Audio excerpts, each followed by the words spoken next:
Topic जो है राजस्थान का एकीकरण होने वाला है। और मैं ये इसमें भी ऐसी ट्रिक्स संभालने की कोशिश की, इसीलिए मैं कल शाम को डालना था वीडियो, अपलोड नहीं कर पाया, इसलिए आज अपलोड कर रहा हूँ इस वीडियो को। वो है टॉपिक हमारा राजस्थान का एकीकरण। राजस्थान का एकीकरण सबसे पहले नॉर्मल माने तो राजस्थान का एकीकरण हुआ, उससे पहले हमारे पास 19 रियासतें थी। 19 रियासत, 3 ठिकाने। 3 ठिकाने कौन कौन से? निमराना,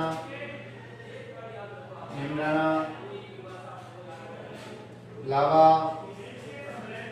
कुशालगढ़। ये हमारे तीनों ठिकाने थे। 19 रियासत की एकीकरण नहीं हुआ उससे पहले ये हमारा राजस्थान की स्थिति थी, और एकीकरण नहीं हुआ उससे पहले हमारे पास 25 जिले थे। एकीकरण, अब हम पूछते हैं एकीकरण की आवश्यकता क्यों पड़ी? क्यों सरदार वल्लभ भाई पटेल जी ने हमारे राजस्थान को एकजुट किया, या ऐसी क्या आवश्यकता पड़ गई थी कि हमारे राजस्थान का एकीकरण करना जरूरी हो गया? ऐसी क्या आवश्यकता पड़ी हमारे राजस्थान का एकीकरण करना जरूरी हुआ? तो इससे पहले एक चला, एक व्यवस्था चली, या एक सचिवालय, एक कानून बना। उस कानून का नाम होता है रियासती विभाग की स्थापना हुई। रियासती विभाग होता है, रियासती विभाग, इसकी स्थापना हो गई थी हमारे 1947 में। 1947 में जब हमारा देश आजाद हुआ उस समय, मतलब इसमें एक डेट आती है 5 जुलाई 1947 को रियासती विभाग या रियासती सचिवालय, इसकी स्थापना हो गई थी साहब राजस्थान के एकीकरण। और आपको पता है राजस्थान के एकीकरण का श्रेय किसे जाता है? सरदार वल्लभ भाई पटेल। इसके भी 2 पार्ट बनाने पड़ेंगे हमें, एक पार्ट में सारा मैटर नहीं हो पाएगा, तो सेकंड पार्ट में आपको कल डाल दूंगा। इसमें जो मोस्ट आती है डेट्स, एक 5 जुलाई हो गई, 5 जुलाई 1947 रियासती सचिवालय, रियासती विभाग। 2 मिनट वेट कीजिए क्योंकि हमारे इंक खत्म हो गई, मैं इंक डाल लेता हूँ। तो इम्पोर्टेंट डेट हो जाती है 5 जुलाई 1947 को रियासती विभाग या रियासती सचिवालय, जो सचिवालय था उसकी स्थापना हुई। जब हमारा देश आजाद हुआ उसी समय ये सचिवालय की, तो उसके कुछ समय बाद सचिवालय की स्थापना हो गई थी। और एकीकरण का श्रेय, आपको पता है एकीकरण का श्रेय सरदार वल्लभ भाई पटेल को जाता है। सरदार वल्लभ भाई पटेल को एकीकरण का श्रेय, या जो उनको जोड़ने का, या ऐसा क्या है, एकता के नाम से भी इन्हीं को जाना जाता है। तो इसके बाद हमारा स्टार्ट होता है राजस्थान। राजस्थान का एकीकरण कितने चरणों में पूर्ण हुआ? राजस्थान का एकीकरण कब शुरू हुआ, कब समाप्त हुआ, कौन कौन सी रियासत कब और कौन से चरण में मिली, और किस समिति या किस संघ के अनुसार जो थी उसको क्या नाम दिया गया था, और किसने क्या कहा अपने हस्ताक्षर, इसमें जो आता है। अब हमारा एकीकरण नाम ले लिया हमने, एकीकरण 7 चरणों में चला, चरणों में संपन्न हुआ।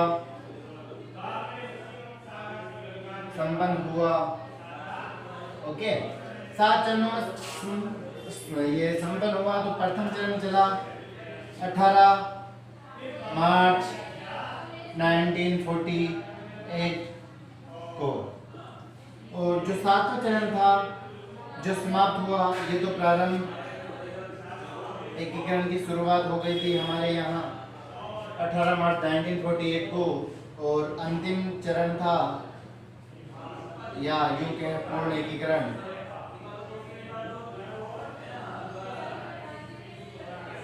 एकीकरण, ये हुआ हमारा 1 नवंबर 1956। इससे पहले हमारे पास या इस समय हमारे पास 26 जिले हो चुके थे और 26वां हुआ था अजमेर। ये हो गया हमारा राजस्थान के अंदर क्या, कब, कैसे और क्यों, किस रीजन से हुआ। इसके बाद आ जाता है हमारा जो ये एकीकरण हुआ, ये और ये, इसमें समय लगा, इसमें समय लगा 8 वर्ष 7 माह, 8 वर्ष 7 महीने और 14 दिन का समय। ये क्वेश्चन इसमें ऐसे पूछा जाता है, राजस्थान के एकीकरण कब प्रारंभ हुआ? 18 मार्च 1948 को। कब अंतिम हुआ या कब पूर्ण एकीकरण कब हुआ, ऐसे क्वेश्चन पूछा जाता है। ये रहा पूर्ण एकीकरण कब हुआ, तो आपको बताना 1 नवंबर 1956 को। या यूं पूछा जाए राजस्थान में या पूर्ण राजस्थान की स्थापना कब हुई, पूर्ण राजस्थान कब निर्मित हुआ, पूर्ण राजस्थान या संपूर्ण राजस्थान कब बना, तो आपका आंसर होगा 1 नवंबर 1956 को। इसके बाद ये हो गया हमारा संपूर्ण राजस्थान का निर्माण हो गया 1 नवंबर 1956 को। इसमें समय लग गया हमें 8 वर्ष 7 माह 14 दिन। जो इसमें आता है एकीकरण का श्रेय सरदार वल्लभ भाई पटेल को जाता है। और इसके बाद हमारा आ जाता है, आपको बताया था हमने कि भाई 19 रियासतें थी, रियासत, 3 ठिकाने और 1 केंद्र शासित प्रदेश। केंद्र शासित प्रदेश ये था उस समय जब हमारा एकीकरण कंप्लीट नहीं हुआ। उससे पहले ये थी 3 ठिकाने आपको बताया, नीमराणा जो अलवर में है, नीमराणा, अलवर, लावा और कुशालगढ़। ये थी हमारे तीनों। एक केंद्र शासित प्रदेश था, वो था अजमेर, मेरवाड़ा। अब ऐसा क्वेश्चन पूछा जाए, अगर आपसे ऐसे क्वेश्चन पूछा जाए कि जो लावा है वो कौन सी रियासत में पड़ता है, तो ये पड़ता है टोंक में, और जो कुशालगढ़ पड़ता है ये बांसवाड़ा में। ये हुआ हमारा एकीकरण के कुछ और टॉपिक्स है, वो मैं आपको बताता हूँ वहां पे। अब मैं बताता हूँ सबसे पुरानी रियासत कौन सी है, सबसे नवीन रियासत कौन सी है, कौन कौन सी रियासतें हैं और वहां पर किन जातियों का अधिकार था वो, और ऐसी कौन सी दो, पहले मैं बता देता हूँ, ऐसी कौन सी 2 रियासत थी जिनका 2 बार विलय हुआ या 2 सोपानों में। आपको क्वेश्चन पूछे 2 सोपानों में विलय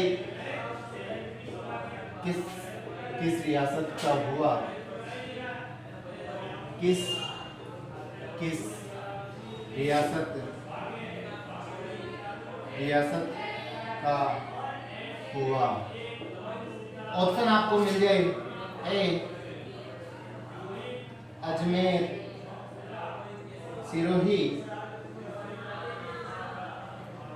दूसरा मिल जाए आपको शाहपुरा, किशनगढ़, तीसरा आपको मिल जाए से आपको मिल गया ऑप्शन अलवर, बांसवाड़ा।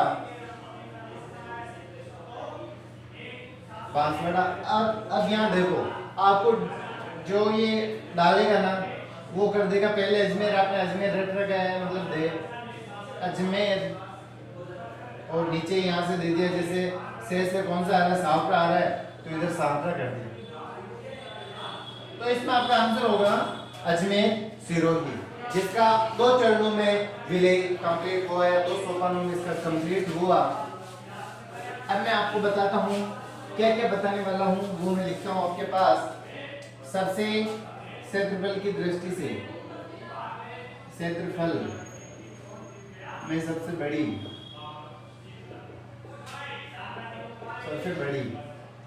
वही क्षेत्रफल में सबसे छोटी जनसंख्या की दृष्टि से सबसे बड़ी और वापस छोटी। इसमें आपको केवल 3 चीज याद करनी है। बड़ी बड़ी छोटी एक ही आएगी। बड़ी सबसे पहले सबसे बड़ी आ जाती है। देखिए इसमें क्या याद रखना, सबसे छोटी जनसंख्या, और इसमें तो हो गई हमारी साहोप्रा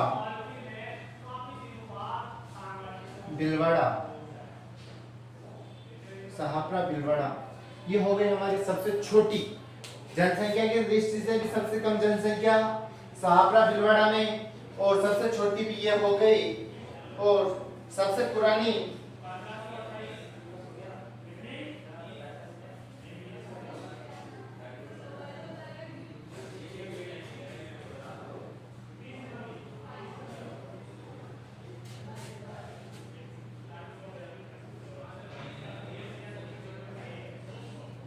जो क्वेश्चन पूछा था मैंने, क्षेत्रफल की दृष्टि से सबसे बड़ी रियासत, ये मेवाड़ होगी या मारवाड़ होगी या मेरवाड़ा होगी, इसका आप जरूर जवाब दे। चलो मैं बता देता हूँ। मारवाड़ सबसे छोटी हो गई और जनसंख्या की दृष्टि से सबसे बड़ी हो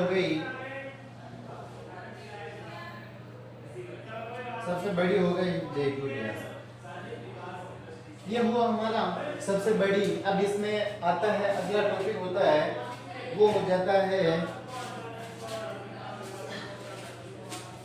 इसके बाद हमारा जो अगला टॉपिक है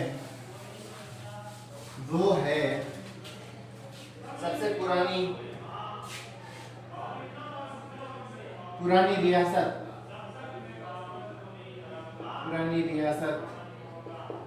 नवीन रियासत। सबसे पुरानी मेवाड़ आ जाती है। नवीन रियासत आ जाती है झालावाड़। झालावाड़ के बारे में एक और बात कही जाती है, एकमात्र ऐसी रियासत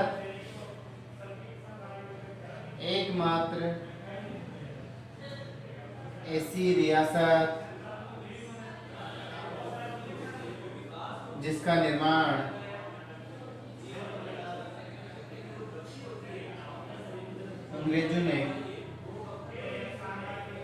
अंग्रेजों के द्वारा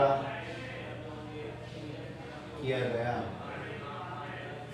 तो अगर अंग्रेजों के द्वारा इस रियासत का निर्माण किया गया, तो ये बताओ एकमात्र मुस्लिम रियासत कौन सी है? एकमात्र मुस्लिम रियासत मुस्लिम। सबसे ज्यादा मुसलमान कहाँ रहते हैं? नवाबों की नगरी के नाम से भी जाना जाता है, टोंक को। तो टोंक हो गई मुस्लिम रियासत।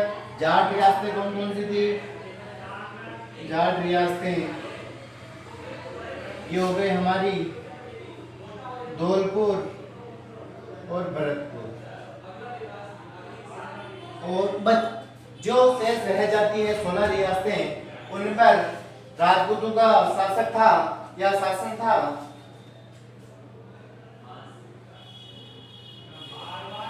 और जो अभी इसमें 17 रियासतें ऐसी थी जिनको तोपुस इस्लामी दी जाती थी।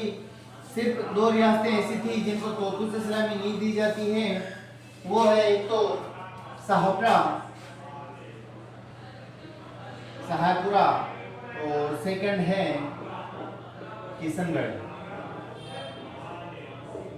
ये 2 ऐसी रियासतें थी जिनको सलामी नहीं दी जाती थी।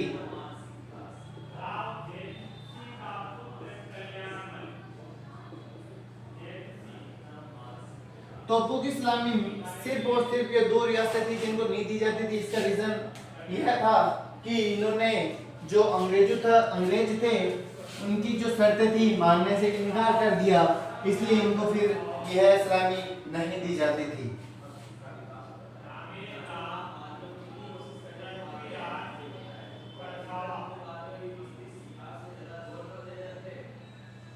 तो अब इसमें एक आता है बांसवाड़ा जो रियासत होती है। उस समय बांसवाड़ा के शासक थे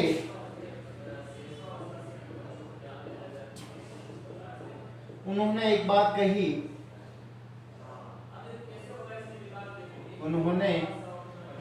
कही, जब वो विलय पत्र पर हस्ताक्षर कर रहे थे, विलय पत्र पर हस्ताक्षर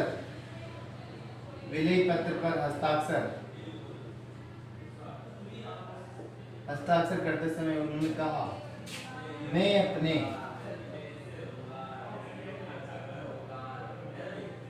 डेथ वारंट पर हस्ताक्षर कर रहा हूँ।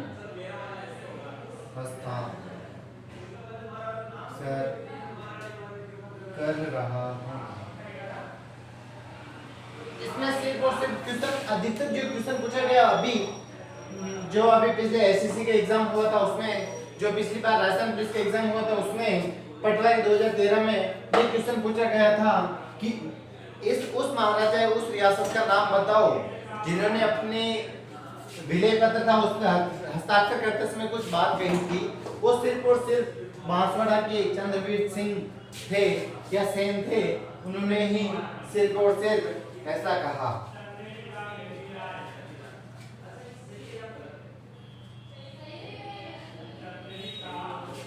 अब इसमें छोटी रियासत, पता है छोटा आदमी सबसे बड़ा धमाका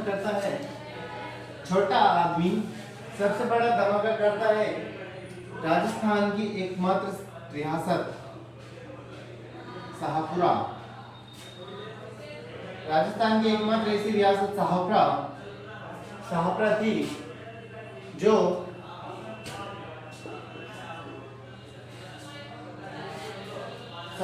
जो उत्तरदायी जब हमारा देश आजाद हुआ उस समय अगस्त में या 1947 में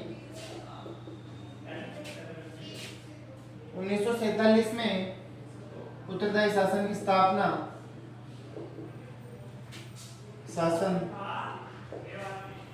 की स्थापना कर दी थी। एकमात्र ऐसी रियासत थी जिन्होंने शाहपुरा रियासत थी जिन्होंने अपने जो राजस्थान का मतलब हमारा देश आजाद हुआ उस समय ही इसमें डेट आती है 14 अगस्त, मतलब आजादी से एक दिन पहले ही इन्होंने कहा कि यहाँ हमारे अब कोई पीढ़ी दर पीढ़ी नहीं उत्तरदायी शासन होगा। तो इस तरह हमारा कंप्लीट हो जाता है।